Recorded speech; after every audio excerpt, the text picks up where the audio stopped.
Halo semuanya, perkenalkan kami dari kelompok 7 mata kuliah Perilaku Organisasi FEB Unila dengan dosen pengampu Ibu Nova Mardiana.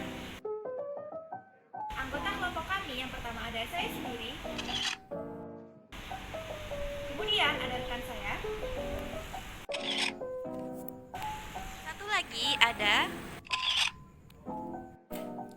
Tujuan pembelajaran materi memahami tim kerja. Yang pertama, memahami makna tim kerja, kemudian membandingkan 4 jenis tim, mengidentifikasi karakteristik tim yang efektif, memahami keuntungan bekerja secara tim, dan mengetahui cara mengubah individu menjadi pemain tim. Pak, tim kerja itu apa sih? Jadi, tim kerja itu adalah bagian dari kelompok kerja yang bakalan berkolaborasi dan bakalan jadi individu yang berkompeten di bidangnya. Di mana tim kerja itu bakalan menghasilkan sebuah proyek ataupun tujuan yang efektif dan efisien.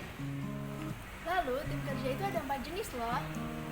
Oke, yang pertama itu ada tim lintas fungsional, yang kedua ada tim virtual, yang ketiga ada tim pemecah masalah, dan yang keempat ada tim yang dikelola sendiri. Next, kita beralih ke jenis-jenis tim. Penjelasan dari jenis tim yang pertama adalah tim pemecah masalah. Tim pemecahan masalah itu adalah kelompok yang terdiri dari 5 hingga 12 karyawan dari departemen yang sama dan bertemu selama beberapa jam setiap minggu untuk membahas cara-cara untuk meningkatkan kualitas, efisiensi, dan lingkungan kerja. Yang kedua, itu adalah tim yang dikelola sendiri. Jadi, tim ini dibentuk untuk menyelesaikan tugas dari suatu atasan. Misalnya, suatu atasan itu menyuruh proyek untuk mengerjakan proyek. Nah, tim kerja akan menyelesaikannya sesuai dengan apa yang disuruh sama atasan. Yang ketiga adalah tim lintas fungsional. Tim ini dari karyawan yang hierarkinya sama tetapi dari area kerja yang berbeda-beda dan berkumpul untuk menyelesaikan suatu tugas. Mereka dipanggil untuk membentuk suatu tim dan menyelesaikan suatu tugas. Contohnya, saat pandemi kemarin, dibentuklah gugus tugas baik itu dari Kementerian Kesehatan dan kepolisian yang saling berkumpul dalam tim dengan tujuan untuk memberikan solusi agar pandemi segera berakhir. Yang keempat, terakhir yaitu tim virtual.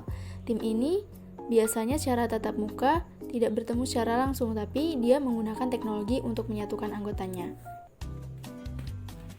untuk mencapai tujuan, tentunya tim kerja itu harus efektif. Nah, berikut merupakan faktor-faktor keefektifan tim kerja. Keefektifan tim dipengaruhi oleh 3 faktor.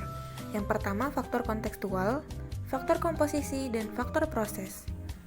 Pada faktor kontekstual, keefektifan tim dipengaruhi oleh sumber daya yang memadai, kepemimpinan dan struktur, iklim kepercayaan, evaluasi kinerja, dan sistem pemberian imbalan. Kemudian ada juga faktor komposisi, yaitu kemampuan dari para anggota, kepribadian, mengalokasikan aturan, keragaman, besaran tim, fleksibilitas anggota, dan pilihan anggota. Kemudian, faktor yang terakhir adalah faktor proses.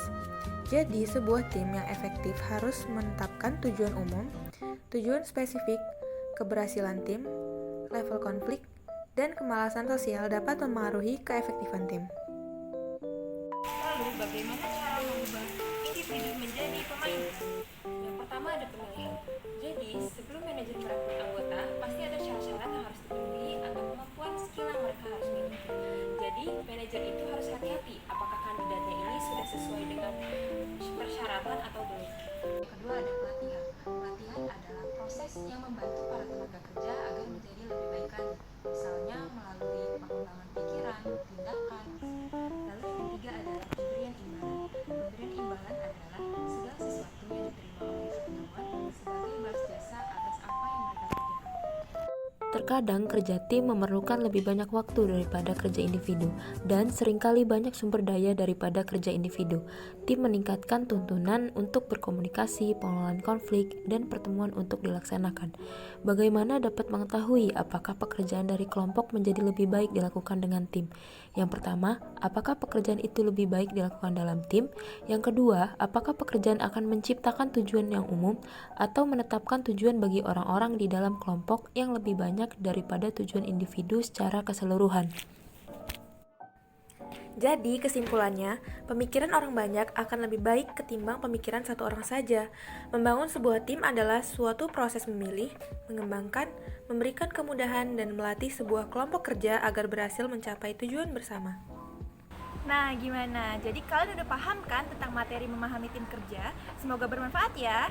See you next time. Dadah!